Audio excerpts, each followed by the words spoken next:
বর্তমান ছাত্রছাত্রী আছেন তারা ঠিক কতটুকু বুঝতে পারবেন জানি না। আজ থেকে প্রায় 52 বছর আগে 1972 সালে তখন প্রিন্সিপাল ছিলেন ডক্টর আলী আহমেদ। আমি আমার অ্যাপয়েন্টমেন্ট লেটার পেয়েই আমি এসছিলাম কলেজে জয়েন করবার জন্য। প্রিন্সিপাল সাহেবের যে কামরা, সেই কামরায় গেটের সামনে দাঁড়িয়ে আমি যখন বলেছিলাম মে আই কাম ইন, উনি বললেন দাঁড়াও। উনি ভাবলেন যে কলেজের কোন ছাত্র তার সঙ্গে দেখা করতে এসছে, কারণ তখন একেবারে কলেজের ছাত্রের মতোই চেহারা টেহারা ছিল। তারপর যখন স্যার আমি জয়েন করতে এসেছি, তখন উনি আমাকে ভেতরে ডেকে নিয়ে আমি জয়েন করেছিলাম। এই কলেজে আমার অনেক স্মৃতি, বহু স্মৃতি। আমার জীবনের সবচেয়ে সুন্দর সময়টা অর্থাৎ যৌবন কালের প্রথম দিকটাই আমার কেটেছে এই কলেজে। এখানে আমার ছাত্ররা বসে আছে নাকি, যারা নিজেরাই এখন বৃদ্ধ, প্রায় আমি তো বৃদ্ধই, যারা এমপি হয়েছেন, রাজনীতি করছেন, দিনাজপুরের রাজনীতি নিয়ন্ত্রণ করছেন, সবের নাম বলছি না, কিন্তু এরা সবাই আমার ছাত্র ছিল। এখানে অনেক সাংবাদিকও আছেন যারাও আমার ছাত্র ছিল, অনেক বড় লব্ধ প্রতিষ্ঠিত ব্যবসায়ী আছেন যারা আমার ছাত্র ছিলেন। আজকে দেশে বিদেশে আমার অনেক ছাত্র যারা জীবনে অনেক প্রতিষ্ঠিত।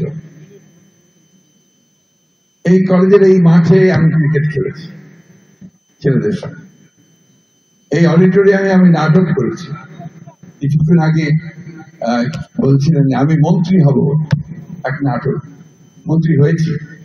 কিন্তু ওই কলেজে আমি জানি না তরিকুল এখানে আছে কিনা, আমাদের ছাত্র যাকে দিয়ে আমি এই রোলটা অভিনয় করেছিলাম যে মন্ত্রীর ভূমিকায়, এখন আর এই রিমেম্বার, মনে পড়ে ডক্টর আলী আহমেদ সাহেবকে, ঠিক অভিভাবকের মতোই তিনি আমাদের পরিচালনা করতেন। আমরা তখন সবাই এখানে তরুণ যুবক সব বুকিয়ে চলতাম, কলেজে সেভাবে পদচারণা ছিল, পিং পং খেলতাম। আমার এটা মনে পড়ছে কথাগুলো, ছাত্রদের সঙ্গে আড্ডা দিতাম, কারণ ওই বয়সের ছেলেদের সঙ্গে আমার বয়সের তখন কাছাকাছি, ফলে সেই সম্পর্কটা তৈরি হয়েছিল। এখানে তখন ছাত্র ইউনিয়ন খুব শক্তিশালী, ছাত্র লীগও খুব শক্তিশালী ছিল, এবং পরস্পরের মধ্যে তখন একটা দ্বন্দ্ব কাজ করত। মাবু আছে এখানে আমার ছাত্র,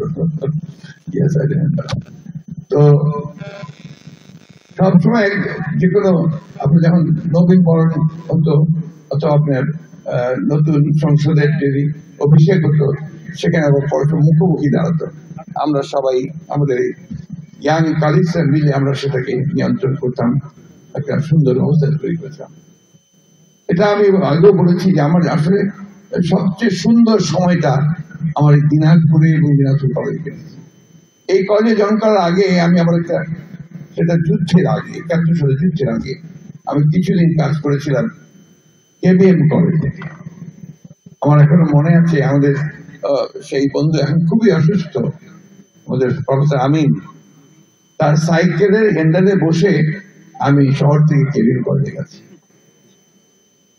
আমি দিনাজপুরেও এখানকার ক্রীড়াঙ্গনে, সাংস্কৃতিক অঙ্গনে আমার অত্যন্ত ভালো সময় কেটেছে। আমার মনে পড়ে ঘোরান ভাইয়ের কথা, সজান ভাইয়ের কথা, আমাদের মাজেদ রানা অসাধারণ মেধাবী একজন অভিনেতা ছিলেন। আমাদের অনেক ছাত্র এই কলেজ থেকে অনেক ভালো ভালো রেজাল্ট করে বেরিয়ে গেছে।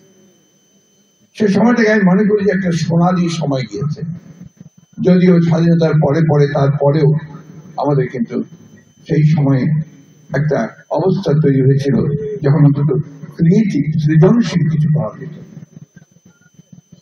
আজকে আমার ব্যর্থতা সেই জায়গায় মনে হয় আমরা যে রাজনীতি করছি